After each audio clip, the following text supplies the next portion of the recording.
When Sweik showed the district police inspector that he had it in black and white that he must that day appear before the call-up board, the latter was a trifle disappointed, and in order to reduce disturbances to a minimum, he had Sweik in his bath chair, escorted by 2 mounted police all the way to the Strzelecki Ostrov.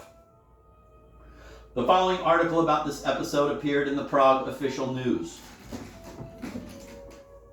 A cripple's patriotism. Yesterday afternoon, the passers-by in the main streets of Prague were witnesses of a scene which was an eloquent testimony to the fact that in these great and solemn hours the sons of our nation can furnish the finest examples of loyalty and devotion to the throne of the aged monarch. We might well have been back in the times of the ancient Greeks and Romans when Mucius Scaevola had himself led off to battle, regardless of his burnt arm.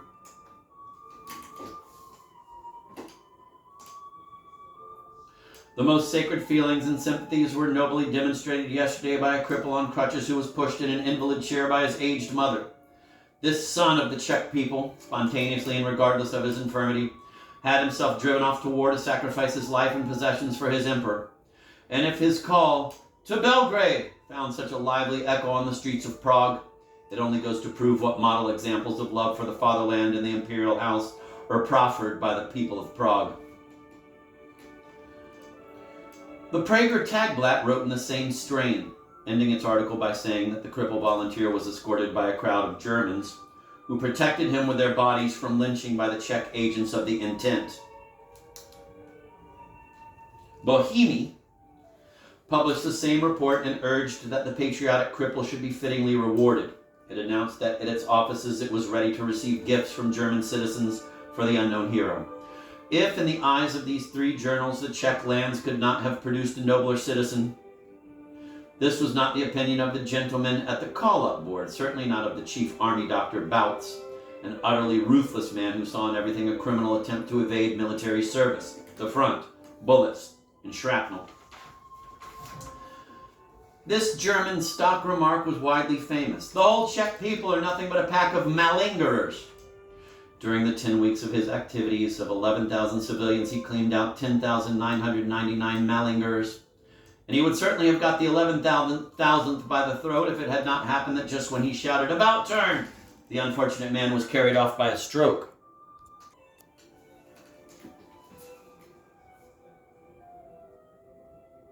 "Take away that malingerer," said Bouts, when he had ascertained that the man was dead.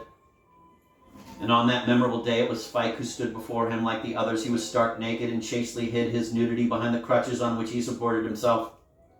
"That's really a remarkable fig leaf," said Bouts in German. "There were no fig leaves like that in paradise." "Certified as totally unfit for service on grounds of idiocy," observed the sergeant major, looking at the official document. "What else is wrong with you?" asked Bouts. "Humbly report, sir, I'm a rheumatic. But I will serve His Imperial Majesty to my last drop of blood," said Sweik modestly. "I have swollen knees." Bouts gave the good soldier Sweik a blood-curdling look and roared out in German, "You're a malingerer!" Turning to the sergeant major, he said with icy calm, "Clap the bastard into jail at once." 2 soldiers with bayonets took Sweik off to the garrison jail. Sweik walked on his crutches and observed with horror that his rheumatism was beginning to disappear. Mrs. Mueller was still waiting for Sweik with the bath chair above on the bridge, but when she saw him under bayoneted escort, she burst into tears and ran away from the bath chair, never to return to it again. And the good soldier Sweik walked along unassumingly under the escort of the armed protectors of the state. Their bayonets shone in the light of the sun. And at Mala Strana, before the monument of Radetzky, Sweik turned to the crowd which had followed them and called out, "To Belgrade! To Belgrade!" And Marshal Radetzky looked dreamily down from his monument at the good soldier Sweik as, limping on his old crutches, he slowly disappeared into the distance with his recruit's flowers in his buttonhole. Meanwhile, a solemn-looking gentleman informed the crowd around that it was a dissenter they were leading off.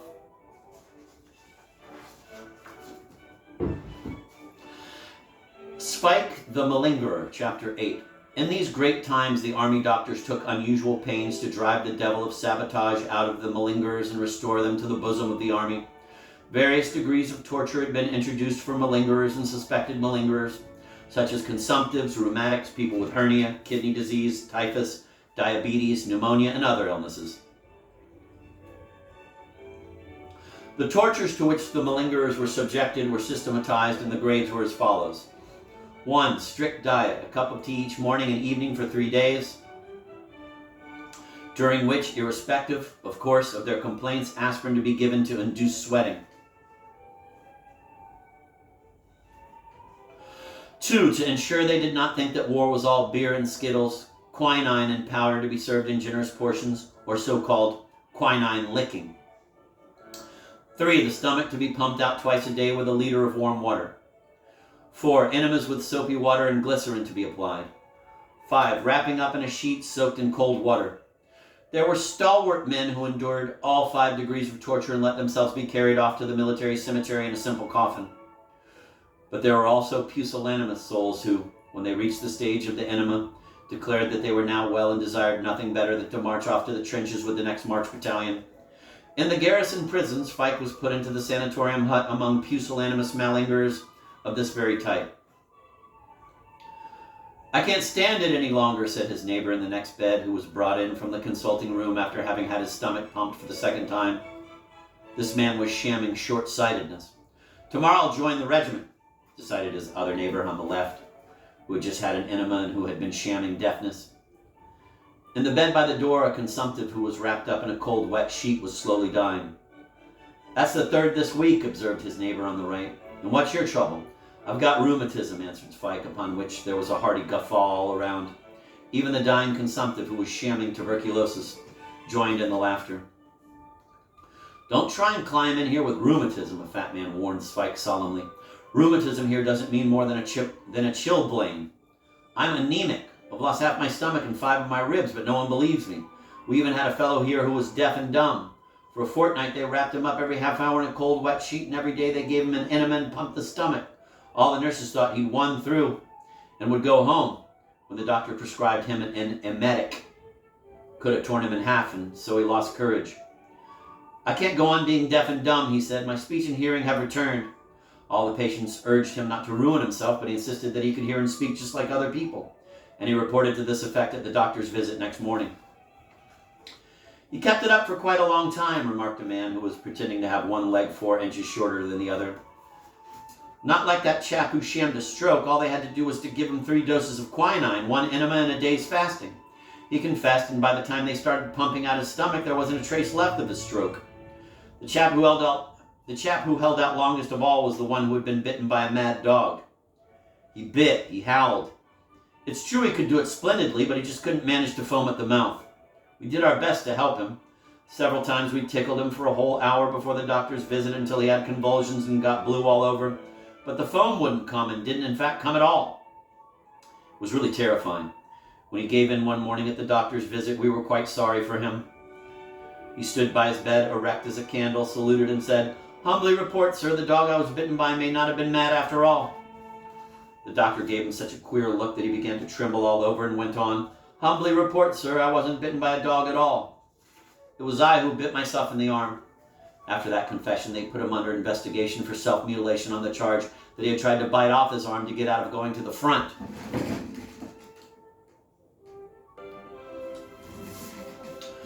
All those kinds of illnesses where you have to foam at the mouth are difficult to sham,' said the fat malingerer. Take for instance epilepsy. We had an epileptic here who always used to tell us that one fit wasn't enough, and so he put on some 10 a day. He writhed in convulsions, clenched his fists, rolled his eyes wildly, flung himself about on the floor, stuck out his tongue. In short, I can tell you it was a magnificent first-class epilepsy, the genuine thing. But suddenly he got boils, 2 on the neck and 2 on the back, and it was all over with his writhing and flinging himself about on the floor, when he couldn't move his head and wasn't able to either to sit or lie down. He got fever, and in delirium he let out everything at the doctor's visit. He gave us a lot of trouble over his boils because he had to lie here with them another 3 days and got another diet, coffee and rolls in the morning, soup, dumplings and gravy for lunch, and porridge or soup in the evening.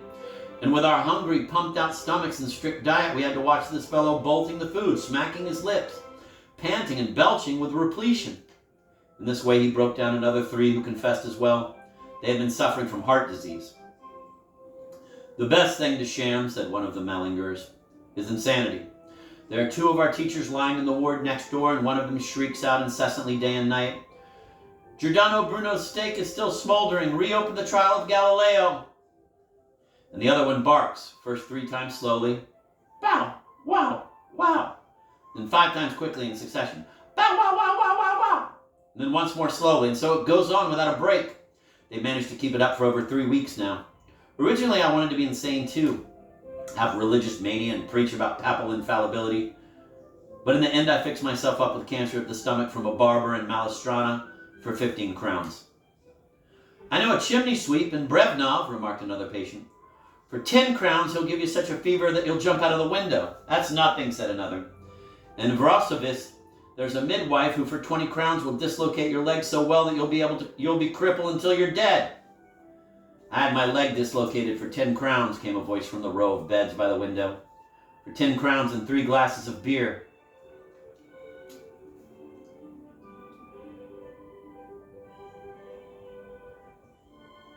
My illness has cost me more than 200 already, announced his neighbor, a dried-up stick. You tell me any poison I haven't taken, you won't find it. I'm a living repository of poisons of all kinds. I've taken mercury chloride. I breathed in mercury fumes. I've chewed arsenic. I've smoked opium. I've drunk tincture of opium. I've sprinkled morphine on bread. I've swallowed strychnine. I've drunk a solution of phosphorus and carbon sulfide as well as picric acid. I've destroyed my liver, my lungs, my kidneys, my gallbladder, my brain, my heart, my intestines. No one knows what kind of illness I have. The best thing to do, explained somebody from the door, is to inject paraffin under the skin of your arm. My cousin was so fortunate as to have his arm cut off under the elbow, and today he has no trouble for the rest of the war. So you see, said Sweik, everyone has to go through all that for His Imperial Majesty, even stomach pumping and enemas. When I served years ago in my regiment, it was even worse. In those days, they used to truss the patient and throw him into a hole to recuperate him. There weren't any bunks like there are here, or spittoons either. Just a bare plank bed and the patients lay on it. Once one had a genuine typhus and the other next to him had smallpox. Both were trussed, and the regimental doctor kicked them in the belly for being malingerers. And when both these soldiers died, it came up in Parliament and was in the newspapers. They immediately forbade us to read those newspapers and searched our boxes in case we had them. And as I always had bad luck, I was the only one in the whole regiment they found them on. So I was taken off on regimental report, and our colonel, who was a bloody half-wit, God help him, started to roar at me to stand straight and to tell him who it was who wrote that in the newspapers, or he'd break my jaw wide open and have me locked up till I was black in the face. Then came the regimental doctor, brandishing his fist under my nose and shouting in German, "You dirty hound, you lousy scab, you miserable turd, you socialist sod."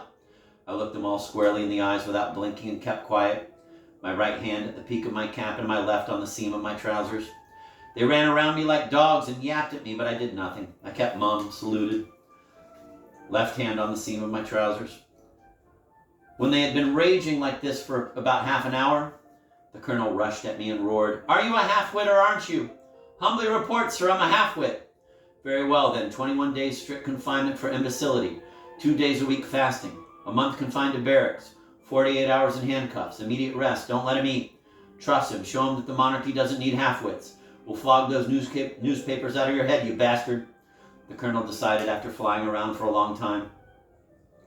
But while I was sitting in jug, miracles were happening in the barracks. Our colonel forbade our soldiers to read anything at all, even the Prague official news. In the canteen, they weren't even allowed to use the newspapers for wrapping up frankfurters or bits of cheese. From that time, all the soldiers started to read, and our regiment became the best educated.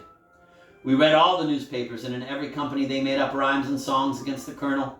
And when anything happened in the regiment, you'd always find some public benefactor who sent into the newspapers under the title, "Maltreatment of the Troops." And they didn't stop at that. They wrote to the parliamentary deputies in Vienna asking them to take up their case. And the deputies began to make interpellations, one after the other, saying that our colonel was a monster and such like. A minister sent a commission to us to investigate the case, and a Franta Hensel from Hluboka got 2 years for being the chap who got on to the deputies in Vienna because of the knock across the jaw he got from the colonel on the drill ground. Later, when the commission went away, our colonel made us all fall in, the whole regiment, and told us that a soldier is a soldier, that he must shut his mug and do his job, and if he doesn't like anything, then it's a breach of discipline. So you bloody bastards, thought that commission would help you, said the colonel. A shit they helped you. Now every company will march past me and repeat aloud what I've said. And so we marched to where the colonel stood, one company after the other, eyes right, and our hands on our rifle slings, and shouted at him. And so we bloody bastards, thought that the commission would help us. A shit they helped us. The colonel doubled up with laughter until the 11th company marched up. They marched, they stamped, but when they reached the colonel, nothing at all. Not the faintest sound. The colonel got red as a turkey cock, marched the 11th company back, and made them repeat the operation once more. They marched past in silence, and each rank after the other stared the colonel insolently in the eyes.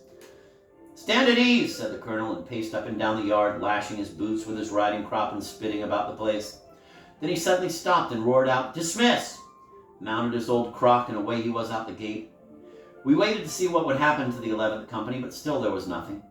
We waited one day, then another, and then a whole week, but still nothing happened. The colonel never appeared in the barracks at all, which gave great joy to the men, the NCOs, and the officers. After that, we got a new colonel, and it was rumored that the old one was in a sanatorium because he had written a letter in his own hand to His Imperial Majesty telling him that the 11th company had mutinied. The time for the doctor's afternoon round approached. Dr. Grunstein went from bed to bed, followed by the medical orderly officer with his notebook. Makuna! Present. Enema and aspirin. Pokorny! Present. Stomach pump and quinine. Kovarik! Present. Enema and aspirin. Kotatko! Present. Stomach pump and quinine. And so it went, one after the other, mercilessly, mechanically, briskly. Sweik! Present. Dr. Grunstein looked at the new acquisition. What's the matter with you? Humbly report I've got rheumatism. In the course of his practice, Dr. Grunstein had grown accustomed to be gently ironical, which was much more effective than shouting. Aha, rheumatism, he said to Sweik.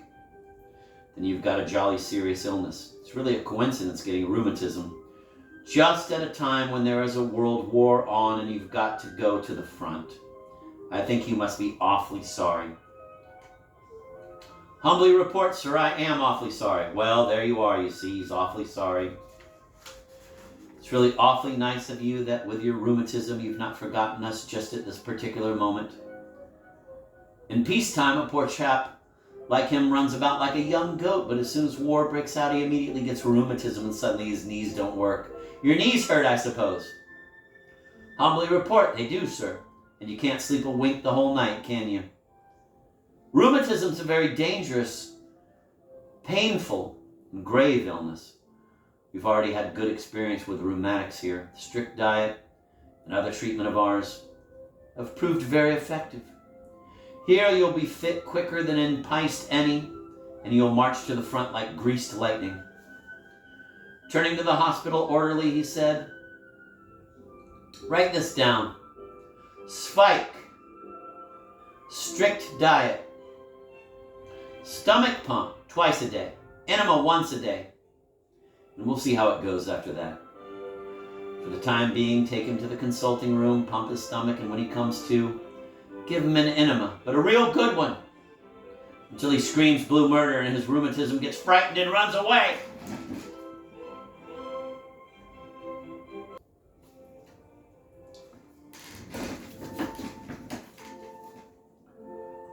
Then, turning to all the beds, the doctor made a speech full of noble and rational moral maxims. Don't imagine that I'm just a bloody half-wit who swallows all your bull. Your tricks don't rattle me in the least. I know you're all malingerers and you want to desert from the war, and I'll treat you as such. I've survived hundreds and hundreds of soldiers like you. Masses of people have lain on these beds here who had nothing wrong with them at all except that they hadn't got a soldier's guts. While their comrades were fighting on the battlefield, they thought they'd lounge about in bed, get hospital rations, and wait until the war flew by. But they all found they'd made a bloody mistake, and all of you'll find you've made a bloody mistake too. In 20 years' time, you'll be still screaming in your sleep when you dream of how you tried it on with me. Humbly report, sir, came a gentle voice from the bed at the window.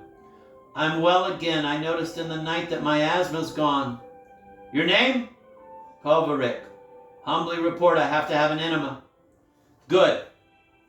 You'll still get an enema for the road, Dr. Grunstein decided, so that you don't complain that we didn't give you treatment here. Now, all the patients whose names I've read out, fall in and follow the orderly, so that each can get what's due to him. And each one got a handsome dose of what had been prescribed.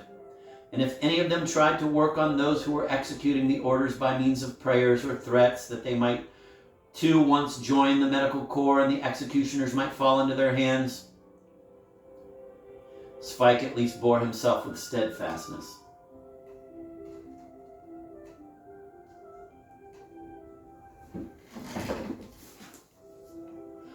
Don't spare me, he invited the Myrmidon who was giving him the enema. Remember your oath.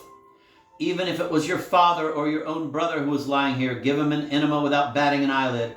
Try hard to think that Austria rests on these enemas and victory is ours. The next day on his round, Dr. Grunstein asked Sweik how he was enjoying being in the military hospital. Sweik answered that it was a fair and high-minded institution. In reward, he received the same as the day before, plus aspirin and 3 quinine powders, which they dissolved into water so that he should drink them at once. And not even Socrates drank his hemlock bowl with such composure as did Sweik his quinine. When Dr. Grunstein was trying out on him all his various degrees of torture, when they wrapped Sweik up in a wet sheet in the presence of the doctor, his answer to the question how he liked it now was, "Humbly report, sir, it's like being in a swimming pool or at the seaside. Have you still got rheumatism?" "Humbly report, sir, it doesn't seem to want to get better." Sweik was subjected to new tortures. At that time, the widow of the infantry general, Baroness von Boltzheim, took great pains to find that soldier, about whom Bohemy had recently published a report that, crippled as he was, he had had himself pushed in a bath chair shouting, "To Belgrade!" which patriotic pronouncement induced the editorial staff of Bohemy to invite their readers to organize collections in aid of the loyal and heroic cripple. Finally, after inquiries at police headquarters, it was ascertained that the man in question was Sweik, and after that it was easy to make a search for him. Baroness von Botzenheim went to the Hradkany, taking with her her lady companion and her footman with a hamper. The poor Baroness had no idea what it meant for someone to be lying in the hospital of the garrison jail. Her visiting card opened the prison door for her. In the office, they were awfully nice to her. And in 5 minutes, she learned that the good soldier Sweik, whom she was looking for, lay in the 3rd hut, bed number 17. She was accompanied by Dr. Grunstein himself, who was quite flabbergasted by it.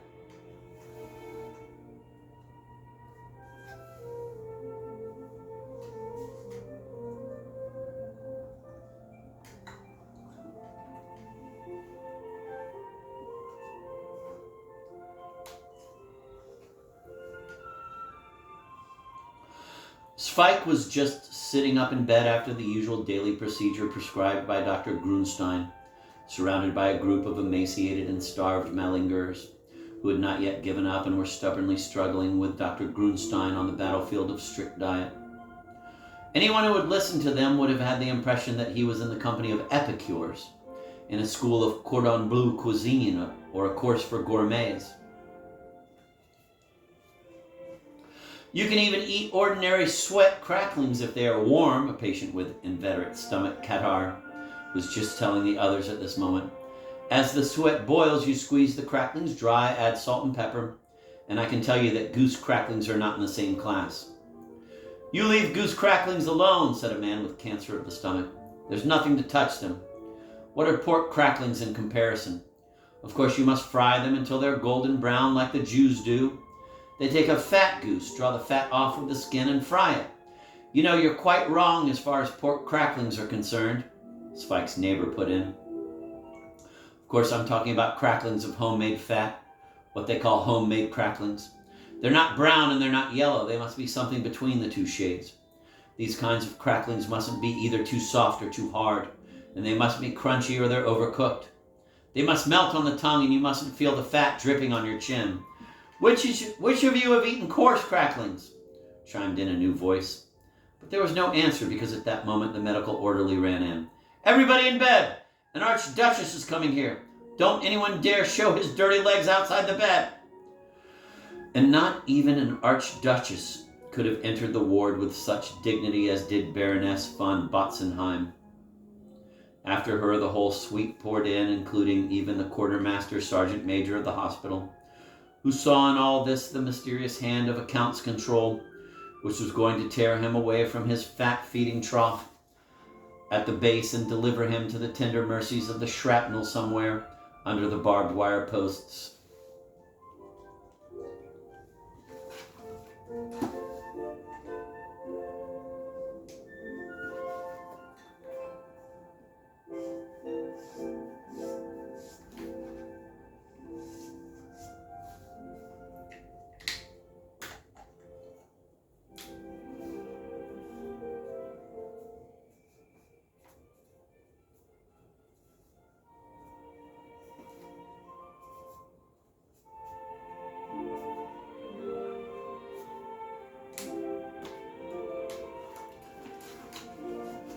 I'm going to reread that sentence.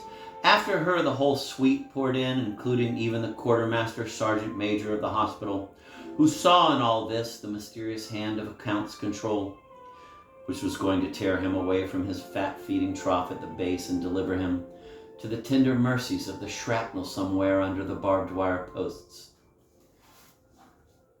He was pale, but Dr. Grunstein was even paler.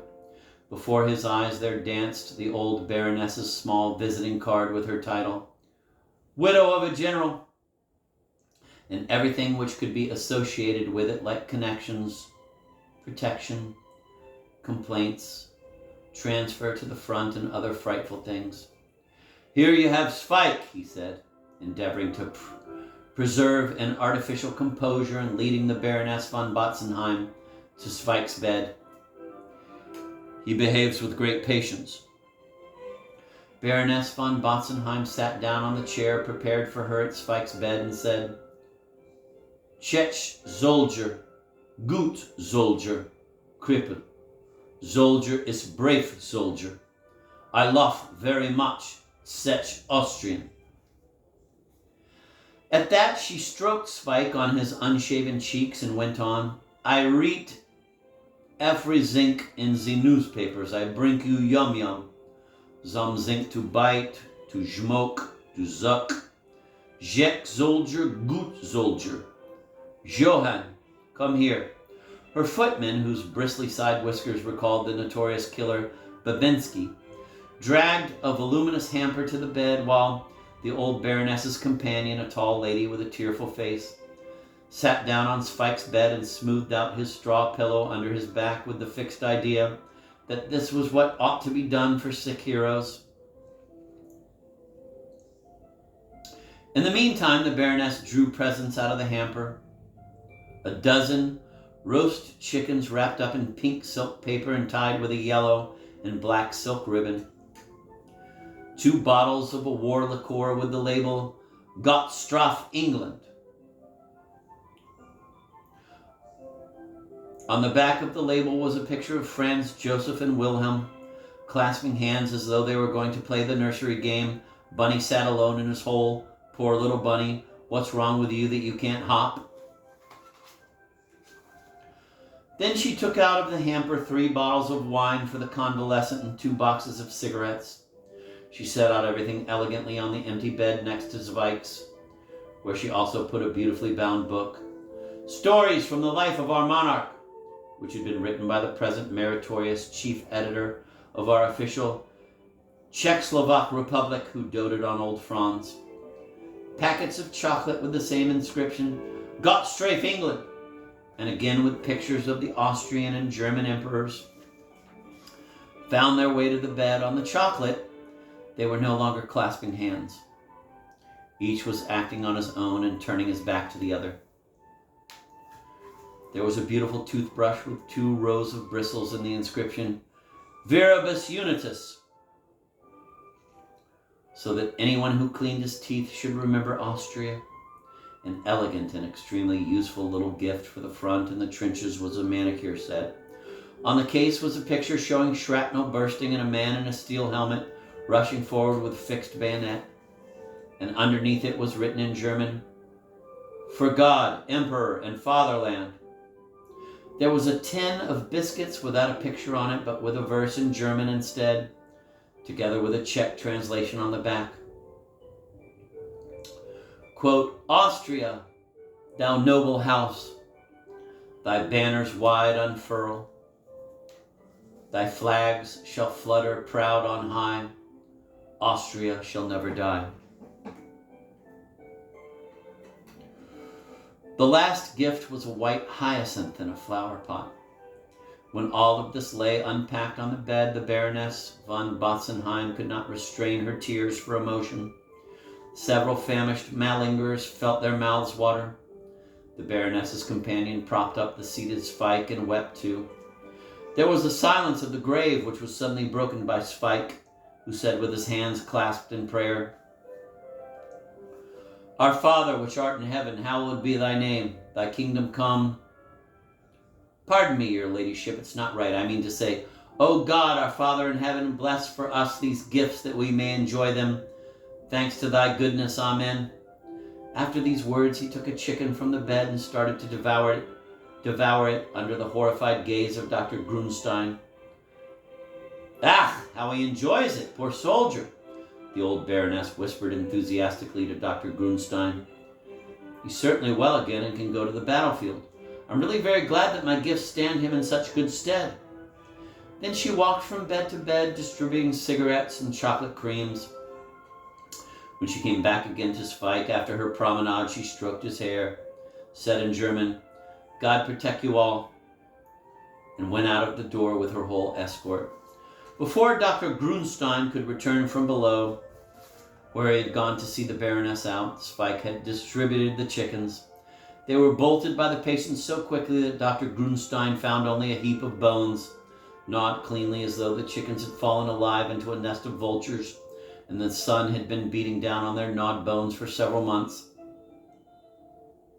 The war liqueur and the 3 bottles of wine had also disappeared. The packets of chocolate and the box of biscuits were likewise lost in the patients' stomachs. Someone had even drunk up the bottle of nail polish. Someone had even drunk up the bottle of nail polish, which was in the manicure set, and eaten the toothpaste, which had been enclosed with the toothbrush. When Dr. Grunstein returned, he resumed his belligerent pose and delivered a long speech. A stone fell from his heart now that the visitors had gone. The pile of gnawed bones confirmed his belief that they were all incorrigible. "Men," he burst out, "if you'd had a little sense, you'd have left it all untouched and said to yourselves, if we eat it all up, then the doctor won't believe that we're very ill. Now you've yourselves provided me with proof that you don't appreciate my kindness. I pump your stomachs. I give you enemas. I try to keep you on strict diet, and you go and stuff up your stomachs again. Do you want to get stomach Kadar? You're making a great mistake. Before your stomach tries to digest all this, I'll clean it out for you so thoroughly that you'll remember it to your dying day and tell your children how you once gobbled up chickens and gorged yourself on various other delicacies, and how they didn't stay in your stomach 15 minutes because they pumped it out while it was still warm. And now fall in, all of you, one after the other, so that you don't forget that I'm not a bloody fool like you are, but a little bit cleverer than the whole lot of you together. In addition, I want to inform you that tomorrow I'm going to send a commission to you, because you've been lazing around here far too long, and there's nothing wrong with any of you. If in those 5 minutes you could pig it and stuff your stomachs up so chock full as you did just now. 1, 2, 3, march! When it was Sweik's turn, Dr. Grunstein looked at him, and a memory of the mysterious visit of the day prompted him to ask, "You know Her Excellency?" "She's my stepmother," Sweik answered calmly. "In tender years she abandoned me, and now she's found me again." And Dr. Grunstein said tersely, Afterwards, give Sweik an extra enema. In the evening, melancholy reigned among the bunks. A few hours earlier, all of them had had in their stomachs various good and tasty things, and now they only had weak tea and a slice of bread. From the window could be heard the voice of number 21. "Do you know, chaps, that I prefer fried chicken to roast?" Somebody growled, "Give them the blanket treatment." But they were all so weak after the unsuccessful banquet that no one stirred. Dr. Grunstein was as good as his word. In the morning there came several military doctors from the famous commission. They went solemnly past the rows of beds and said nothing else but, "Put out your tongue." Sweik put his tongue out so far that his face made an idiotic grimace and his eyes screwed up.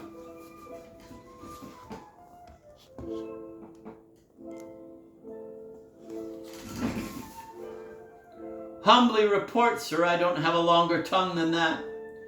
And an interesting discussion arose between Sweik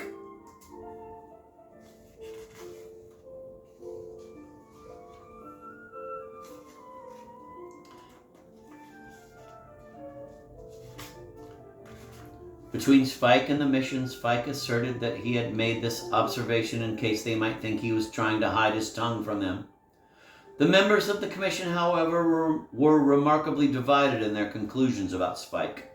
Half of them insisted that Sweik was a half-wit, while the other half insisted he was a scoundrel who was trying to make fun of the war. 2 minutes.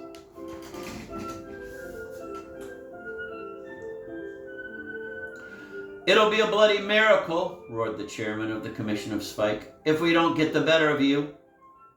Sweik looked at the whole commission with the godlike composure of an innocent child. The senior staff doctor came up close to Sweik. "I'd like to know, you swine, what you're thinking about now." "Humbly report, sir, I don't think at all." "Himmel Donnerwetter," bawled one of the members of the commission, rattling his saber. "So he doesn't think at all. Why in God's name don't you think, you Siamese elephant?" "Humbly report, I don't think, because that's forbidden to soldiers on duty. When I was in the 91st Regiment some years ago, our captain always used to say, 'A soldier mustn't think for himself. The superiors do it for him.' As soon as a soldier begins to think, he's no longer a soldier, but a dirty, lousy civilian. Thinking doesn't get you anywhere. Shut your mug!" The chairman of the commission interrupted Sweik in a fury. "We know all about you already. The swine thinks he'll be taken for a genuine idiot. You're not an idiot at all, Sweik. You're cunning. You're foxy. You're a scoundrel. You're a hooligan. You're a lousy bastard. Do you understand?"